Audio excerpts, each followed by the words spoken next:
The F fund is often overshadowed in your thrift savings plan by the G fund. And this is a shame because over the long term, it has higher returns without much more risk. In this episode, we're going to shed some light on the characteristics of the F fund and how you can use it in your TSP.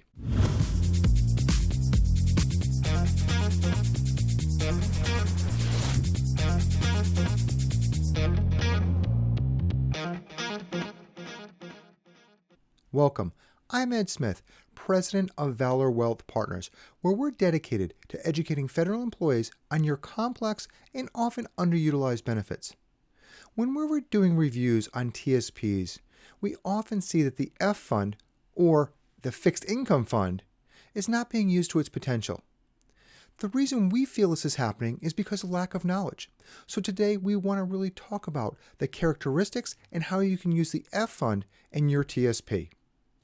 Now, we know that our opinion isn't always going to agree with yours, but please put a comment in the section below so we can see what your thoughts are and improve our videos. Now, if you haven't seen our previous video on the G fund, please take some time to look at that. You don't have to do it now, maybe after this video, but you definitely want to look at it before our next one, which is the G versus F. And I'm really excited about that video because we really get into when you should be using one fund over the other. So when we're looking at the F fund, let's first figure out what the fixed income fund is all about. According to tsp.gov, the objective of the F fund is to match the performance of the Bloomberg Barclays U.S. Aggregate Bond Index. Well, that's a pretty big mouthful, but what really is that and what does that mean? Well, I want to be able to read this so we get this exactly right for you. The AG consists of securities that are investment grade quality or better, have at least 1 year to maturity, and have an outstanding par value of at least $100 million. Based off of this definition, that's generally a higher quality bond than the overall bond market, which is a really good thing. But we want to look at a little bit more closely of what the allocation of this index is so you can really understand what's in the F fund and how it can be beneficial to you. So when we look at this allocation, we see one part of the index is part of a bigger group of investments, and that's the U.S. Treasuries. 37.8% is U.S. Treasury bonds. Now that's kind of like the G fund. We'll see later on that the allocation of the F fund is actually bigger than that 37.8% in the U.S. Treasury bonds. The next section, or the second largest one, 28.1%, is MBS pass-through bonds. MBS, what does that mean? All right, to translate, MBS stands for mortgage-backed securities. Now, this might seem familiar because back in the 2007 to 2008 subprime mortgage crisis, these were very relevant, and they were part of the cause of the crisis altogether. So we're going to address how the mortgage-backed securities affected the subprime mortgage crisis back then when we're looking at performance, and you can actually see the years of this and how it affected the performance in the F fund. So we'll address this a little bit later when we get to performance. I want to make sure that you have plenty of knowledge. So in the description section of this video, there's 2 links. One, so you can learn a little bit more about the U.S. Ag, and 2, so you can learn a little bit more about the subprime mortgage crisis. So you have a little bit of information about them, but we want to get back to the F fund so we can really see what's going on. So let's take a look at the tsp.gov so we can see what's happening directly from the tsp.gov information. First off, we want to click this right here, go down the drop down to individual funds. From there, we have to deselect these other funds because we're not going to compare the F fund in this video. We just want to look at the F fund by itself. So the F fund, or the fixed income index investment fund, we have the objective we've already gone over. Returns, as we see the 2 negative periods right here, year to date and 1 year. We're going to get a little bit more into performance in a second. I really want to get into the specifics of the characteristics of the F fund. Risk, it's below average, so low to medium on the risk side. Again, remember the G fund was over here, and then you'll have the CS&I over in these areas. All right, total expense ratio, 0.06, so right in line with other TSP funds. Shouldn't be too much of a shocker, the low fees. Click to learn more and we'll get a little bit more on the specifics here. I always like these. The first, let's answer a few questions. Why should I invest in the F fund? The F fund investors are rewarded with the opportunity to earn higher rates of return over the long term. And you can keep reading, but this is really important. Over the long term. It's not supposed to be a short-term investment. Okay. The other part is the overall risk is relatively low in comparison to certain other fixed income investments in the market because the F fund includes only investment grade securities. Remember, the F fund and the index it's compared to have high quality bonds. Remember that less to 1 year maturity, the investment grade bonds. This higher quality takes out all of those junk bonds and the risk in the portfolio. There's still risk in there, but it's a lot less. It also affects returns because they might not be as higher, but it's a very good quality bond fund.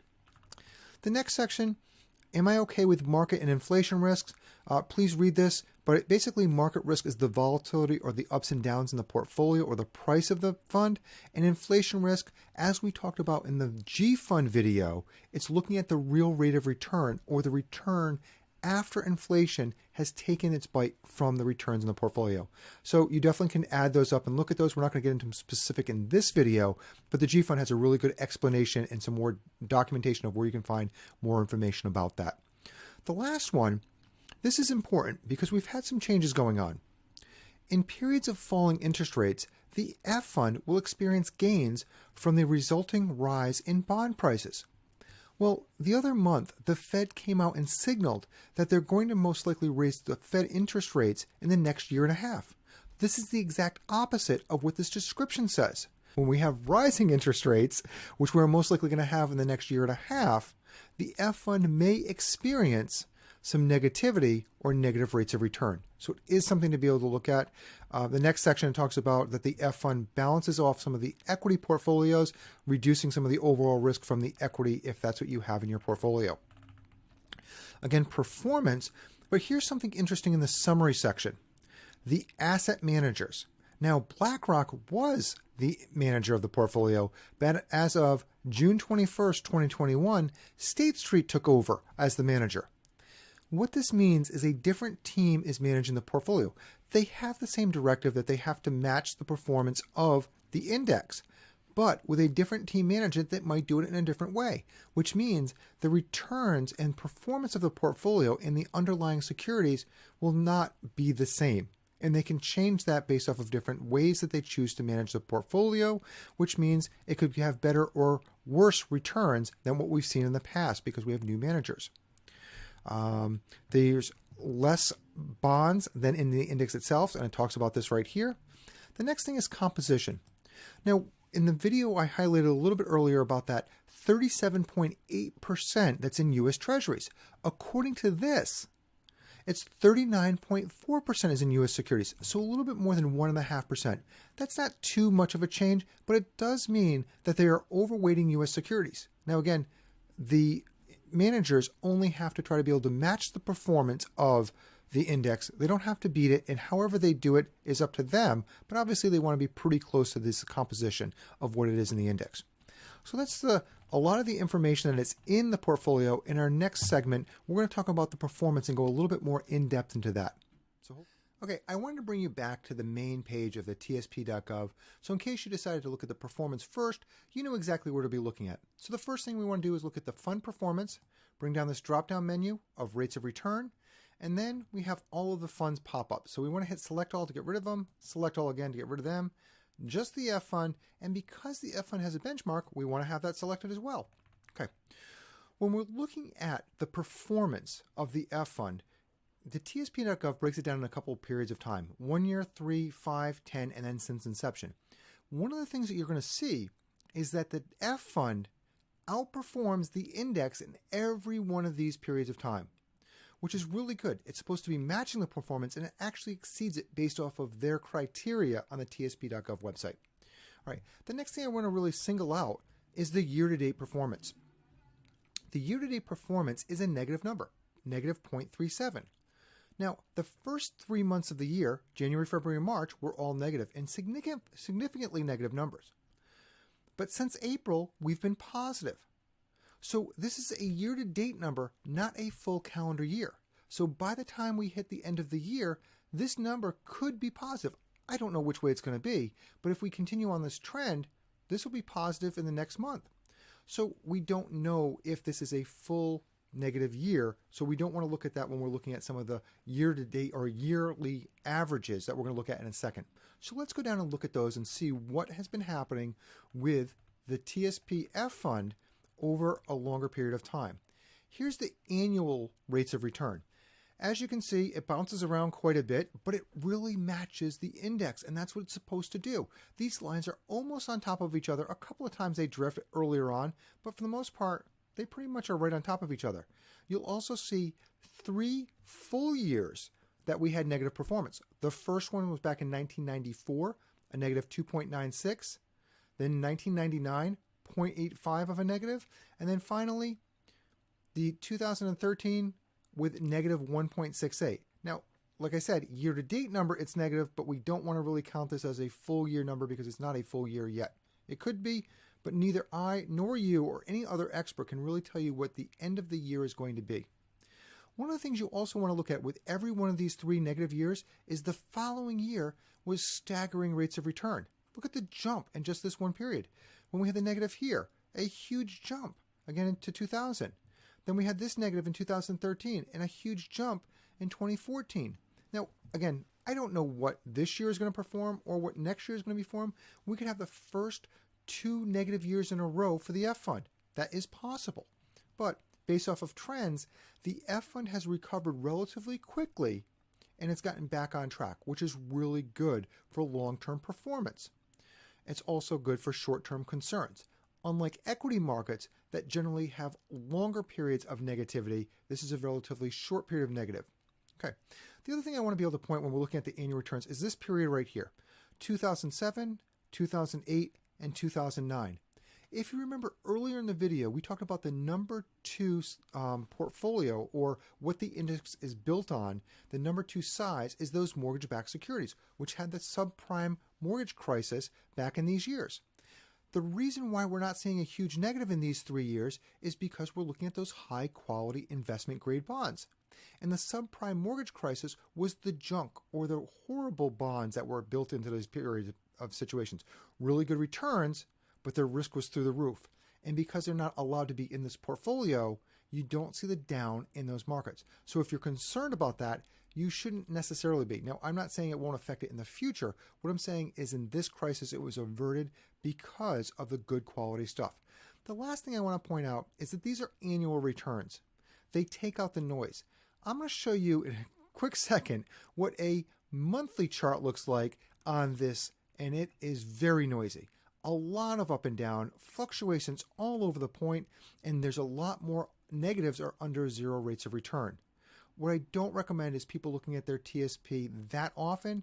It is a long-term investment, so you really want to try to stay into something that's more like this when you're looking at on a quarterly or annual basis to see what your performance is. So hopefully this has been helpful on looking at the performance, and now we want to look at how we build this into your overall TSP or overall account allocation.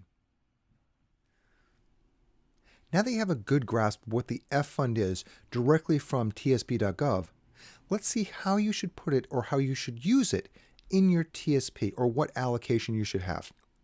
For some people that want to have specifically the individual funds, they might use the life cycle as a roadmap to be able to say the percentage that they should have. To me, when you're looking at the F fund, you should never use the life cycle funds. And the reason is, if you look at the graph that we have, and this is directly from tsp.gov, that the life cycle funds underweight the F fund significantly. They go from an 8% when you're younger to only a 6% when you're in the L income fund. And they overweight the G fund. I really believe that the F fund, with all of its benefits, should be a higher percent. So how do you come up with this? Well, to me, you first have to figure out what your risk assessment is or what risk level you have so you can figure out how much should be in bonds, and then you can make a decision of how much should be G or F. To get a risk assessment, we've included in the description section a risk assessment tool that we use. It's free of charge for you, and we've already vetted it to make sure it is appropriate for investors. Now, you might not want to use it, and that's perfectly fine. There's a lot of search engines out there that you can find a different risk assessment, but please use something so you're getting a very good level to figure out what your propensity to risk is and what's appropriate for you. Now, if you're still watching, this means that the content has probably been pretty valuable for you so far. So please hit that thumbs up button so we know to create more content like this. We mentioned earlier that the next video is going to be the G versus F fund. And like I said, we're really excited about this because I really like showing people side by side when one can be better than the other. And even though I like the F fund, there's times that the G fund might be better than the F fund. So please take a look at that as soon as it becomes available. Now, we know the F fund isn't perfect, but now that you have the knowledge, you can make the decisions of if you should be increasing or decreasing the amount of the F funds in your TSP portfolio. As always, we want people to be able to make the best decisions for you, so please get conflict-free, unbiased advice. Thank you for your time today, and we look forward to helping you in the next video.